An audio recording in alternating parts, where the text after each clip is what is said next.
സാക്ഷാൽ ലാലേട്ടന്റെ റെക്കോർഡ് വരെ തകർത്തുകൊണ്ട് വാഴ ടീം വെറും 15 ദിവസം കൊണ്ട് 100 കോടി ക്ലബിലേക്ക് ഇടം പിടിച്ചിരിക്കുകയാണ്. കേരള ബോക്സ് ഓഫീസിൽ ഇതൊരു ചരിത്രമാണ്. സൂപ്പർ താരങ്ങളായ ലാലേട്ടന്റെയും ദുൽഖറിന്റെയൊക്കെ സിനിമകൾക്ക് 100 കോടിയിലേക്ക് എത്താൻ എത്ര ദിവസം വേണ്ടി വന്നുവെന്ന് നമുക്ക് നോക്കാം.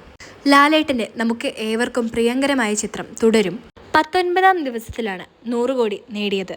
ദുൽഖറിന്റെ പാൻ ഇന്ത്യൻ ചിത്രം കല്യാണി പ്രിയദർശൻ നായികയായി എത്തിയ ലോക ചാപ്റ്റർ 1 ചന്ദ്ര 24ാം ദിവസമാണ് കേരള ബോക്സ് ഓഫീസിൽ നിന്ന് 100 കോടി നേടിയത്.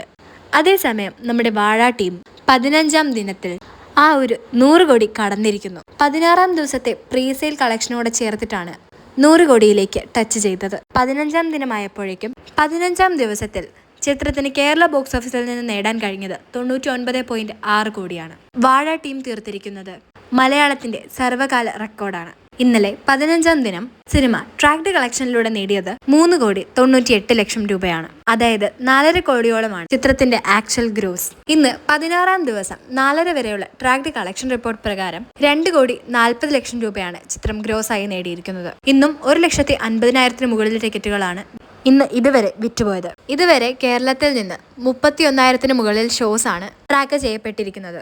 60 ലക്ഷത്തിന് മുകളിലുള്ള ടിക്കറ്റുകളാണ് വിറ്റുപോയത്. വേൾഡ് വൈഡ് ആയിട്ട് സിനിമ ഞായറാഴ്ചയോടെ 200 കോടിക്ക് മുകളിലേക്ക് കടക്കും എന്നാണ് പ്രതീക്ഷിക്കുന്നത്. അപ്പോൾ വാഴ 2 കണ്ടവർ കമൻസിലൂടെ ഒന്ന് പറയണേ. കൂടെ ലൈക്കും ഷെയറും സബ്സ്ക്രൈബും ചെയ്ത് സപ്പോർട്ട് ചെയ്യാൻ മറക്കല്ലേ.